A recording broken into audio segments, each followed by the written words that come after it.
Hola, muy buenas. Me presento, mi nombre es Katlen Vázquez y junto con mi compañera María José Oviedo vamos a estar hablando sobre el texto de Gregoria Lamacho y su inclinación a las mujeres, reflexiones en torno a la sexualidad marginal en Nueva España, que va de 1796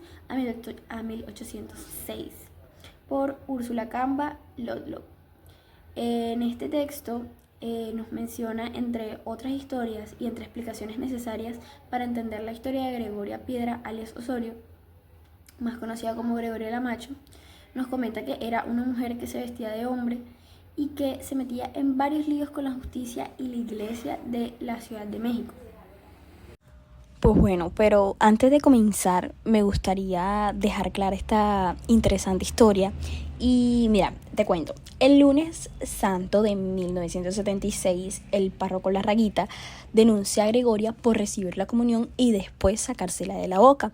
Esto el párroco lo consideró como un acto irreligioso y sacrilegio. María Vicenta Vargas, quien fue testigo y que observó cómo Gregoria se saca la hostia de la boca, la mira, se quita el listón y sale con su vestimenta de hombre. Y pues cuando iban a prenderla por sacarse la hostia de la boca, se encontraba mirando la procesión del lunes santos, y esta lo que hizo fue que apagó las velas de quienes iban en la procesión, lo que a su vez provocó un pleito callejero. Pero yo siento que soplar las velas de una procesión con la intención de burlarse podría ser una actitud peligrosa o por lo menos sospechosa de fe en el siglo XVI y XVII, cuando esas estructuras rígidas en términos religiosos hablaban de que cualquier comportamiento que no fuera el establecido por los cánones de la época iba a ser castigado. Y hablo de estructura rígida en términos religiosos porque después en el texto se menciona un cierto debilitamiento que viene a solventarlo las leyes, viene a solventarlo la ley, y también que estas estructuras rígidas de la religión que castigan todos esos comportamientos, digamos, no gratos, también incluye que los aspectos de la personalidad de Gregoria, como apariencia física, no eran los normales y no eran los que debería tener una mujer, debido a que era conocida en su barrio por su forma de ser, por su forma de caminar grotesca. Parecía un hombre, parecía más hombre que mujer, andaba con más mujeres que con hombres, era mulata o parda. Algo muy importante de mencionar, porque allá no la mencionan como una mujer normal, sino que era una mujer grande, era una mujer hombrada. Y sobraría decir que todos esos aspectos la convertían en una mujer masculina. Pero, y aquí va la siguiente pregunta. Mari, ¿tú crees que en el historial de reclusión de Gregoria, que es tan contundente, pues estuvo presa 4 veces en la cárcel de la ciudad, en el tribunal de la Acordada 3 meses, en el hospicio de pobres 2 meses y en la cárcel de corte había estado presa en 2 ocasiones? Los delitos por los que se le había encerrado eran por recomulgadora, por vestirse como hombre y por constantes pleitos y problemas que generaba en su barrio vizcaíno, si no estoy mal. ¿Era solo por esos delitos o también tenía que ver esa apariencia física que se la pasan mencionando todos los testigos, como el párroco, como María, como el perfecto de la cárcel? Y aunque mira, a pesar de que los pleitos que causaba Gregoria eran de gran atención para los demás, primero debemos de dejar algo en claro: cuáles eran los delitos por los que se le acusaban, para después entender las razones. Porque mira, la sentencia que recibió Gregoria fue de 8 años y pues sus delitos fueron los de una mujer disoluta y pervertidora. Aún así, pues las categorías legales para definir a una mujer como Gregoria eran vagas, porque mira, en el texto dice que varias veces con explicaciones que dejan claro que al ser crímenes nuevos se intentaban nombrar, mas no puede existir algo que no tiene nombre aún, y ese era el caso de Gregoria. Pero obviamente su apariencia física también pues influyó en sus delitos, pues su apariencia era irreverente y atrevida, pero la figura y apariencia que debía tener la mujer de la época, vestir y actuar diferente, era un problema tanto religioso como legal. Siguiendo con el relato de los hechos, hablemos ahora de cómo durante 2 meses Gregoria estuvo de nuevo en la cárcel de corte por ciertos disturbios y para corregirle ciertos excesos, y luego fue de vuelta a la casa de recogida. En 1802, la Real Sala volvió a enviar los autos al Santo Oficio para solicitar que se hiciera cargo del caso, y este insistía en que no competía a su jurisdicción. La mujer, a pesar de estar presa, no renunció a extraer un comportamiento conflictivo y buscapleitos. Ella siguió pues con ese mismo comportamiento característico que tenía. Y los delitos durante los últimos años del periodo colonial, cuando la secularización impuesta por los Borbones adquirió un mayor rigor, fueron tipificados en distintas categorías de marginación que ya no tenían connotaciones religiosas o heréticas, sino morales y penales. Como así, este texto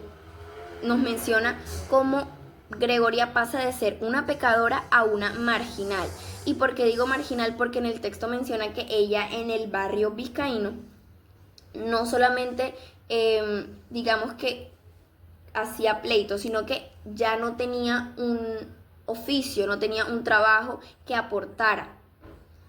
Y con respecto a estas dos visiones, en un principio el párroco a ella la describe como depravada, de perversas costumbres, que ha estado muchas veces en todas las cárceles de la ciudad y por maldades que ha cometido a la sombra de la variedad de trajes,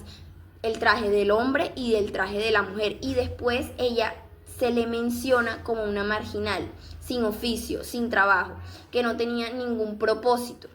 Asimismo, el análisis histórico sobre la sexualidad femenina en la época colonial revela una significativa ausencia de información con respecto a las sexualidades consideradas desviadas específicamente para las mujeres. Y esto se le da 2 posibles razones. La primera es la poca frecuencia con la que se veían estos casos, y la segunda es la percepción de las autoridades coloniales hacia las mujeres,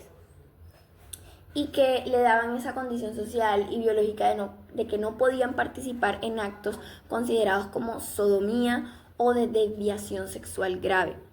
Desde el punto de vista legal, la legislación de la época tenía una concepción amplia y también ambigua con respecto a la sodomía, incluyendo no solo relaciones entre personas del mismo sexo, sino que también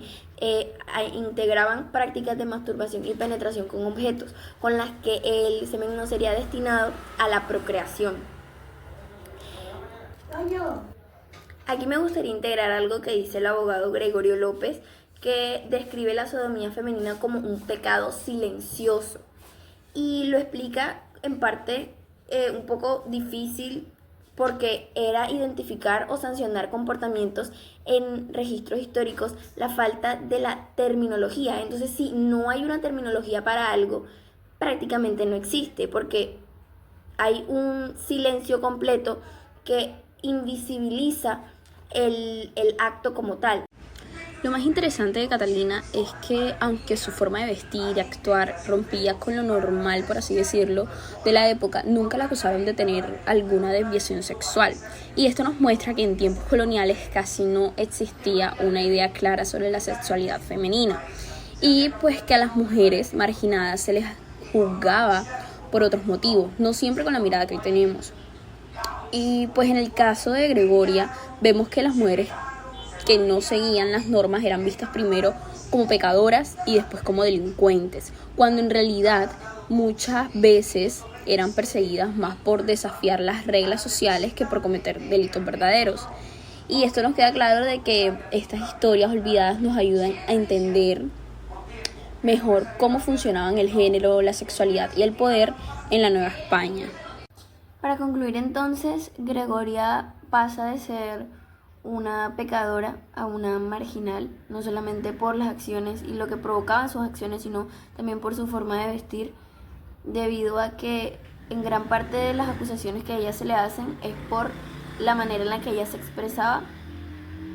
y también como la historia de Gregoria, junto con otros ejemplos como la de Catalina, ponen en evidencia la necesidad de revisar las formas en las que se construye y se mantienen las categorías de género y sexualidad en los discursos históricos, especialmente en contextos donde las prácticas eran consideradas subversivas. También la ausencia de una narrativa clara sobre las sexualidades femeninas desviadas responde en buena medida a un sistema que no reconocía la pluralidad en las experiencias de género y sexualidad, haciendo que estas vidas y conductas permanecieran en la sombra del silencio social y sobre todo legal.